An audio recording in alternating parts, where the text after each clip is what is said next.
बाबा का आशीर्वाद SPM channel पर आपका स्वागत है। आप देख रहे हैं दीपक में चिराग बनना। इस विषय पर हमारे चैनल पर पहले भी वीडियो है।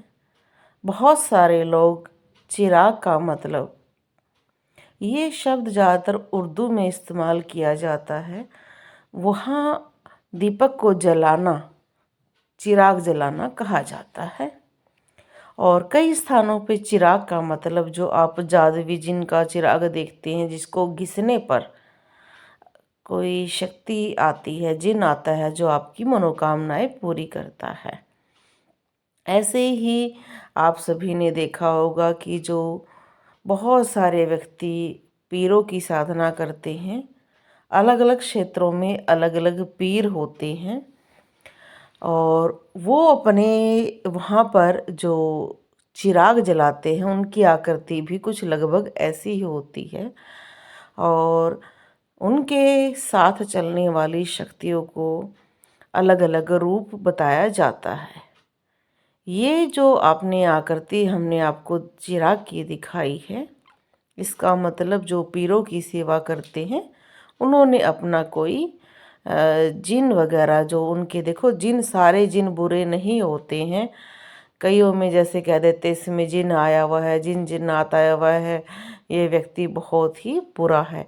जैसे सभी प्रेत बुरे नहीं होते हैं, ऐसे ही सारे जिन बुरे नहीं होते हैं।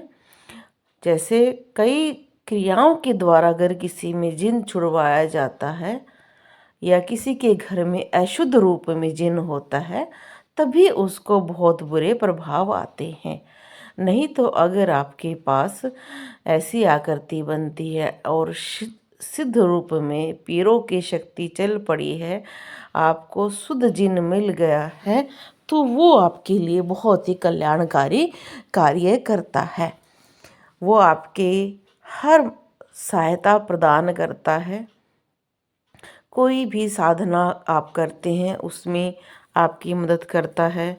कोई भी कार्य आप अगर दरबार लगाते हैं, चौकी लगाते हैं, या आप कह सकते हैं कि आप कोई भी किसी व्यक्तियों की नेगेटिविटी हटाते हैं, या कोई समस्याएं आप पूछते हैं, उनका हल पूछते हैं, तो वो बहुत ही अच्छी तरह से बताते हैं और लोगों के काम करने में सहयोग करते हैं। आप सभी को पता होना चाहिए कि हर चीज़ के दो पहलू होते हैं, बुरे और अच्छे। बहुत सारे लोग जिनके नाम से ही डर जाते हैं, ऐसा नहीं होता है। जैसे हमारे पितर भी एक तरह से, जो हमारे पितर होते हैं वो हमारे कल्याण के लिए कार्य करते हैं, ऐसे ही अगर किसी के घर में शुद्ध और सात्विक जिन होते हैं जो पीरों के साथ चलते हैं उनके सेवक के रूप में, तो वो बहुत ही अच्छा जन कल्याण करते हैं। बहुत सारे स्थानों पर हमने देखा है कि उनके द्वारा कार्य करवाया जाता है। हाँ, इनमें कुछ बातों की सावधानी रखनी बहुत ज़रूरी होती है। अगर आप इनसे कुछ कार्य कराते हैं, तो इनको आप कार्य कराने के बाद कैसे कार्य करना है ये बताना होता है। पूरी तरह से हो सके तो वीरवार को ही इनकी चौकी लगानी चाहिए, और इनको कार्य प्रदान करके उस कार्य का जो सफलता होने के बाद इनको आपने प्रणाम करना होता है, और इनका जो भोग लगता है वो इनको प्रदान करा जाता है।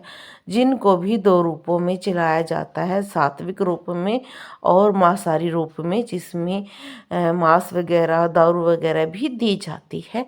ये सभी भगत अलग अलग अपने तरीके से करते हैं। कई शुद्ध रूप में चलाते हैं, वो सिर्फ मीठा भोग देते हैं, लड्डू का भोग देते हैं, और अलग अलग स्थानों पर अलग अलग भोग दिए जाते हैं, क्योंकि हर क्षेत्र का अलग अलग प्रभाव जरूर रहता है।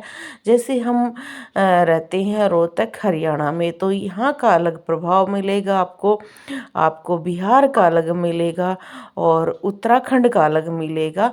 तो ये क्षेत्रीय प्रभाव हो जाता है, जिसमें आपको कोई मन में दुविधा नहीं लानी चाहिए। क्योंकि हर स्थान पर किसी किसी चीज़ का नाम भी अलग पुकारा जाता है, पर वो चीज़ें होती तो एक ही हैं। जैसे आप देखते हो कि हम जो कई स्थानों पर किसी चीज़ को कहीं पर, जैसे किसी को बेटी, पुत्री है और कई नामों से पुकारा जाता है, पर वो रहते तो एक ही चीज़ हैं।